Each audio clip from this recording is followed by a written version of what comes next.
காஞ்சி பெரியவா மனித குலத்திற்கு சொன்ன பொன்மொழிகள் ஏராளம். அதுல இன்றைக்கு இந்த அத்தியாயத்துல, அதாவது இந்த வீடியோல நாம அவர் சொன்ன ஒரு சில கருத்தை மட்டும் பார்ப்போம். அவர் என்ன சொல்றாருன்னா, மனிதனுக்கு 3 தாய் இருக்கிறதா சொல்றாரு. என்னடா அது, ஒரே குழப்பமா இருக்குல்ல? அது எப்படி 3 தாய் இருக்க முடியும்?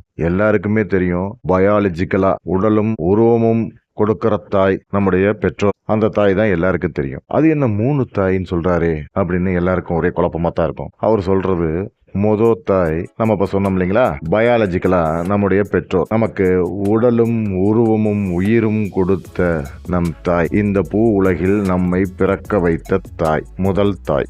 இரண்டாவது தாய காஞ்சி பெரியவா யார சொல்றாரு தெரியுங்களா? கோமாதாவை. எல்லாருக்கும் என்னடா கோமாதா எப்படி 2வது தாயாகும் அப்படின்னு தானே யோசிக்கிறீங்க. அவர் சொல்ற பதில் என்னன்னு கேட்டீங்கன்னா, பெற்றெடுத்த தாய் நாம சிறு வயது, ஒரு குறிப்பிட்ட வயது வரைக்கும் தான் நமக்கு பால் ஊட்டி வளர்க்க முடியும். ஆனா இந்த கோமாதா இருக்கு பாருங்க, நாம பிறந்தது முதல் இறக்கும் தருணம் வரைக்கும் நமக்கு பாலை கொடுத்து உதவுது அப்படின்னு சொல்ற. பிறப்பு முதல் இறப்பு வரை, இறந்தாலும் என்ன செய்யறாங்க? பால் தான் ஊத்துறாங்க. அதனால அவர் சொல்றவுடைய கருத்து என்னன்னு கேட்டீங்கன்னா, நம்மை பெற்றெடுத்தாய் ஒரு குறிப்பிட்ட காலம் வரைக்கும் தான் பால் சுரக்கும். ஆனால் கோமாதா என்ற பசுவை நாம வணங்குறோம் இல்லையா, இந்த கோமாதா நீங்க எவ்வளவுதான் கறந்துகிட்டே இருந்தாலும் அது அழியிற வரைக்கும் நமக்கு பாலை கொடுத்துக்கிட்டே இருக்கு. அதனாலதான் காஞ்சி பெரியவா கோமாதாவை நம்முடைய 2வது தாயின்னு சொல்றாரு. ஆனா நாமெல்லாம் நன்றி மறந்துடுறோம். ஏன்னா பால் கொடுக்கற வரைக்கும் அந்த பசுவை வச்சுக்கிட்டு இருக்கிறாங்க.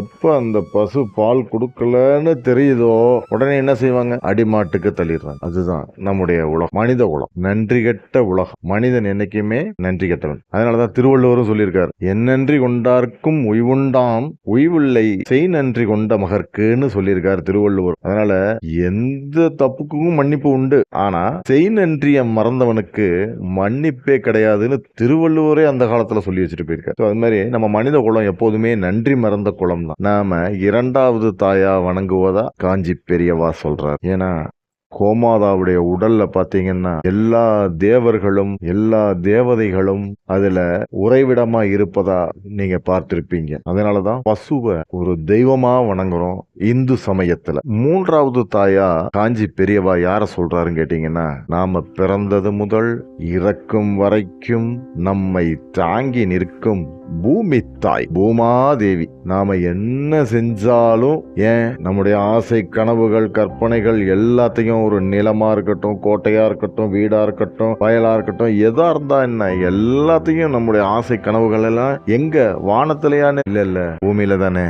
அதனாலதான் காஞ்சி பெரியவர் சொல்றாரு, 3வது தாயா வணங்கணும் சொல்றாரு. ஒரு மனிதன் பிறந்தது முதல் பிறக்கும் போது இந்த மண்ணுல தான் பிறக்கிறான், அவன் வாழும் போதும் இந்த மண்ணுல தான் வாழ்றான், அவன் இறக்கும் போதும் 6 அடி புதைகுழி இந்த மண்ணுல தான் நம்ம நோன்றோம். சோ மண்ணுக்குள்ளதான் மறைகிறான். நம்மள ஆதி முதல் அந்த வரை தாங்கி நிற்கும் பூமாதேவி 3வது தாயாக காஞ்சி பெரியவா சொல்றார். வணக்கம் நண்பர்களே, மீண்டும் நாம் அடுத்து ஒரு காஞ்சி பெரியவருடைய பொன்மொழிகள்ல சந்திப்போம். இந்த பதிவு உங்களுக்கு பிடிச்சிருந்ததுன்னா லைக் பண்ணுங்க, ஷேர் பண்ணுங்க, முக்கியமா சப்ஸ்கிரைப் பண்ணுங்க. நன்றி, வணக்கம்.